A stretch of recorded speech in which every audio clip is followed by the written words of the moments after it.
project may be gathered during the rainy season because the behavior of the waste flow during the dry season is also different during the rainy season. So there are tools we use for baseline mapping. One of the tools is the GPS device and smartphones that I mentioned earlier, GIS software, satellite imagery, focus community sketch map, because there are some areas that you can actually sketch that the community provides. And sometimes community provides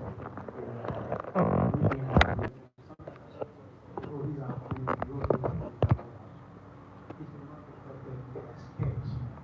And if it's perfectly, if the sketch has all the information needed for the project and they work with,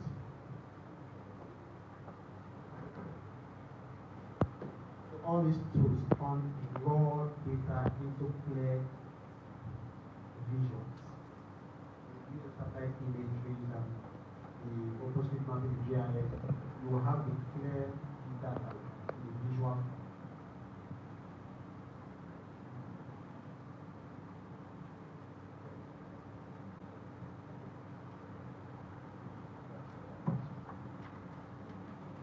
You also have participatory community engagement in this.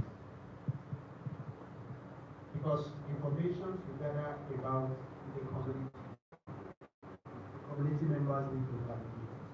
Because you may come to a community and you gather information, you gather your data, you may not know the reason when you meet the community, you understand why things are done the way they are done. So, the participation, you can also involve the youth of particular community mapping activity. You can also capture their local knowledge. None of this resume trust and ownership of their process.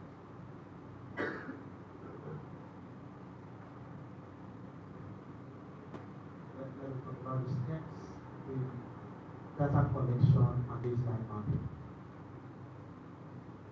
You know, it sounds boring because this is not a classroom thing, it's a physical thing. In your entire project and all what you have been learning, all what you do to actualize your project relies on these topics. So discussing it in class, it may be boring, but it's a field thing. It's a field thing. So when you start your project, you understand it better because you have to gather all the data and all the information you need, and the knowledge also needs that. So steps in data collection and baseline mapping. One, planning. You have to find your indicators. You have to select your tools, and you have to train those that will assist you in your data collection. And entering a community, step two, you enter the community. When you are entering the community, you engage the leaders and the residents, and you explain your objectives and benefits. Because first of all, there is a problem you may face in when you want to bring a project to a community. It is called NIMBY. NIMBY. Has anybody heard it? NIMBY means not in my backyard. That is it. So when it comes to waste management facility sampling, you always encounter that. So when you encounter such a facility or such a problem, the only way you can surmount it is to engage the people, know their fears, and in your project, plan how to address their fears and prove to them, not by saying it, but your plan. This is my plan, this is how I plan to take care of all your fears. So, engaging them from the beginning, they are part of the plan. So it's not that you are telling them this is what you want to do, but they are part of it, they are it from the beginning. So when you face any glitches along the line while carrying out, they won't blame you. That we will pray for you to succeed because what you are doing is to their own benefit. People oriented. So it's necessary when entering the community you have to carry them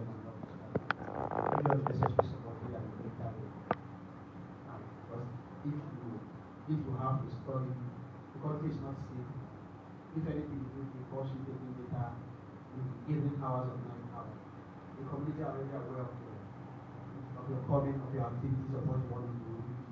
Nobody sees you like spam. Nobody sees you like, because you have to be one corner taking information and not taking your data. You have to move around. You know, when people see strangers in their neighborhood, they get scared. So when you do all of this, you have to address some of that. Field data and quality control.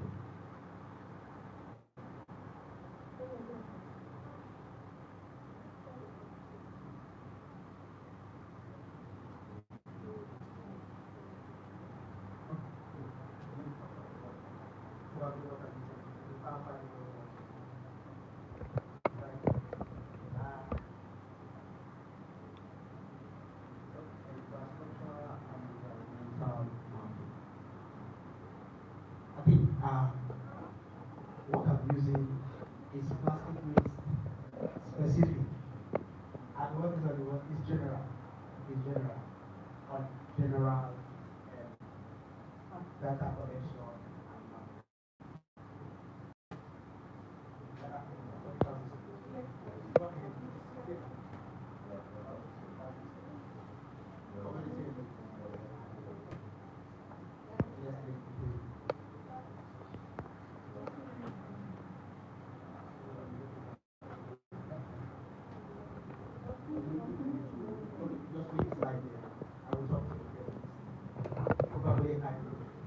and I will drop my like made away. Sounds more detailed than the slide. Yeah, it's more detailed than the slide. After preparing the slide, let me make it more plastic already. Yes.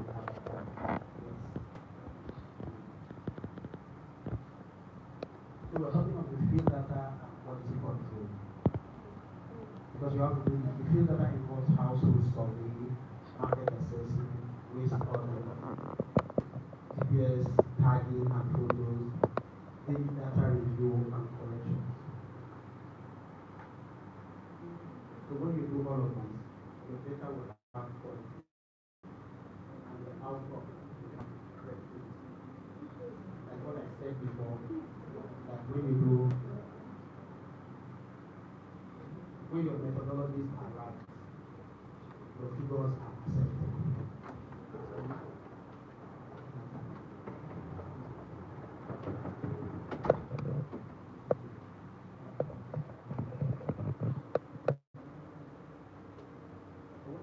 Thorough baseline output. We will now have a proper plastic waste hotspot map. Their usage and disposal profile, their youth engagement capacity, the waste flow map, baseline indicators, monitoring and evaluation. These are the outcome of this calculation of baseline. So that what is it baseline data? To give you the information about brain placement, youth-led recycling hub, awareness campaign. All of this is what you can use your baseline mapping to do. Your policy advocacy, like the lady that said they are waste into awareness of the community. So all of this information are needed to properly give them the awareness that suits their situation. Because you may come and give them an awareness of what plastic management is all about. Plastic, you are correct, because it doesn't, most of what you are saying doesn't apply.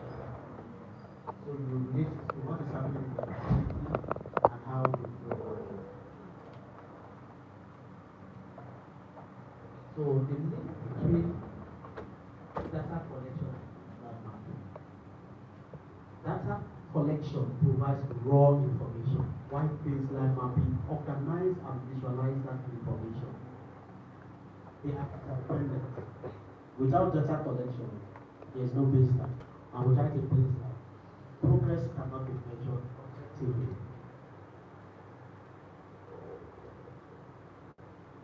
Do you understand that?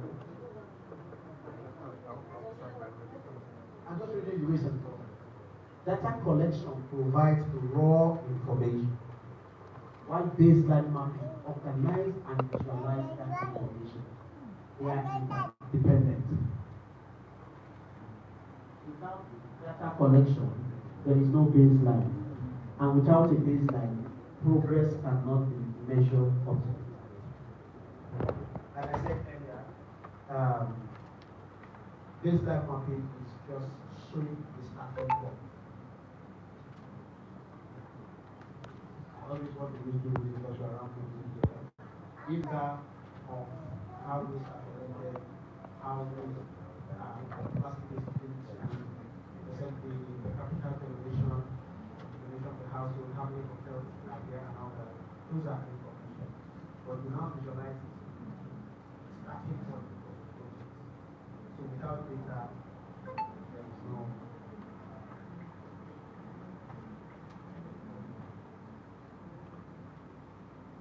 So there will be no baseline mapping. Without the data, there will be no baseline. So I can baseline mapping. If you do not have that, you don't have a baseline.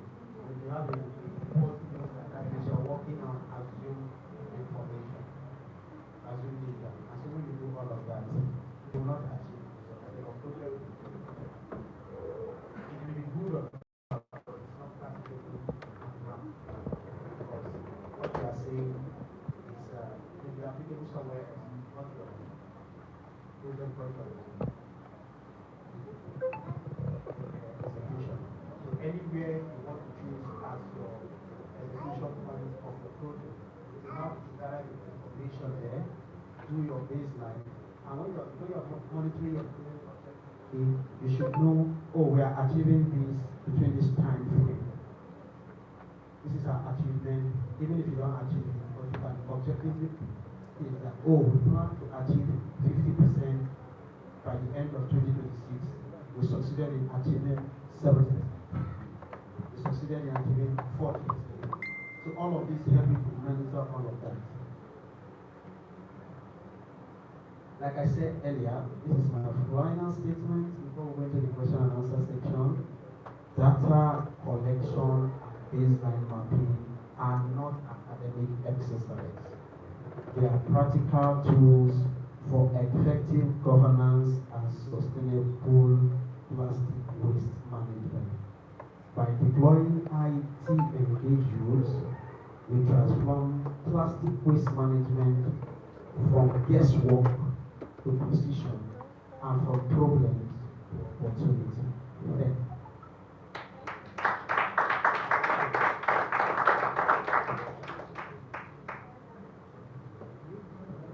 So we are the question and answer section.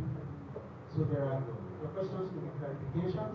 Your question will be the area we hear something about and you did not hear, or your own opinion. So that so the question and answer section is open.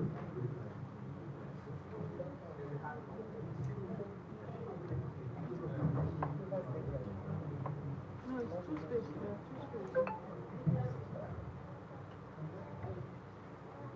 Good morning, everyone. Good morning. My name is Lisa. Please, sir, how do you study behavioral patterns of a particular community if you are carrying out the survey? Thank you, sir.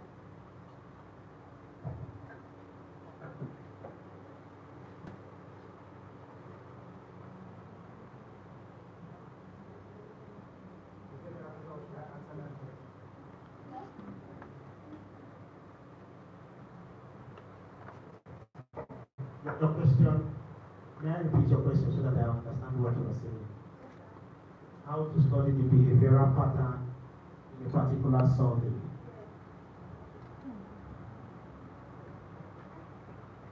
So, when you want to carry out the behavioral pattern, you have to be very specific. You declare your objective. Now, the objective of this project is a plastic waste management. So, you first, like what was observed and in the hall, and the facilitator was showing how to be working on. That is a behavioral part. Yes. So you have to observe.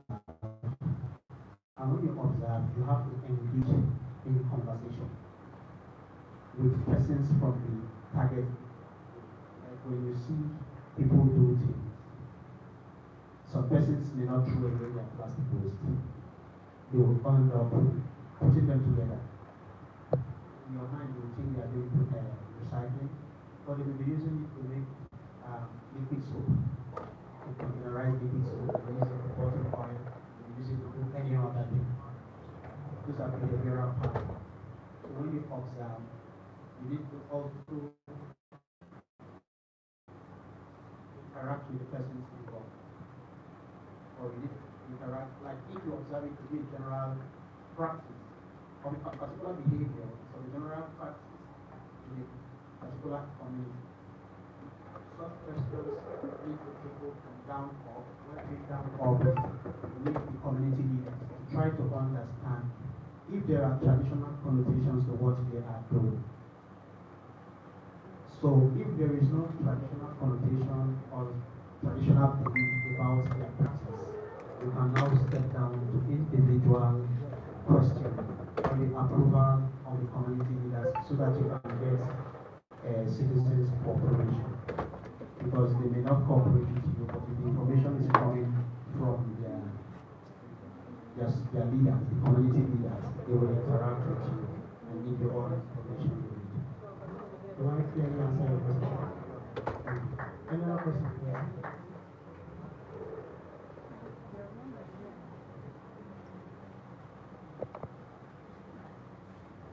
Yes. Morning, sir. Good morning, everyone. My question is, in a case whereby you're not accepted or you're not welcome in the community to which you want to carry out the survey, how would you do? The question of you not being welcome. You know, some persons are blunt. You want to talk to them, say, no, please, I don't want to talk to you. I'm not in the family or you know that person is called. When you experience it in time, you probably are answering the question at the time when people are at the wrong time. Now, when people have a perception about what you are doing, they air their mind. Some persons will want to tell you, I don't want to listen to you, we just want to figure our plastics, make your money, and nothing gets back to us. Automatically, he's very with anger, but he has already sent a message to you. To him, he has read his anger. Yes, you could just come and pick up the plastic, make all the money and walk away, nothing gets back to us. You now know that, yes, you have to think of how to incentivize where you are coming from. Because you have got an information from that person. How to understand? So you listen. Not that when sometimes they may be aggressive, but you know what you want. Just listen to what you want to say. Don't get carried away by doing what you Jesus. the way you gather all that information. You now is that you guys want how to do it. First of all, now, to do this cooperation. You have to provide them with all of this cooperation. Because I mean, way you have to do that. Because after this is that rejection test, and you see how the rejection test. It's not that one person you want to do it and one person can do that. Now find out the level of preparedness of the people in that community to what you have. Now, several people might not buy it the way So Abuja will sometimes buy it. it will help you devise the method. Abuja no the At that stage, you have price. devised the method to address queries. Imagine that or for the worries of the 400 naira person per one. that you have met. You can now see how to get them to them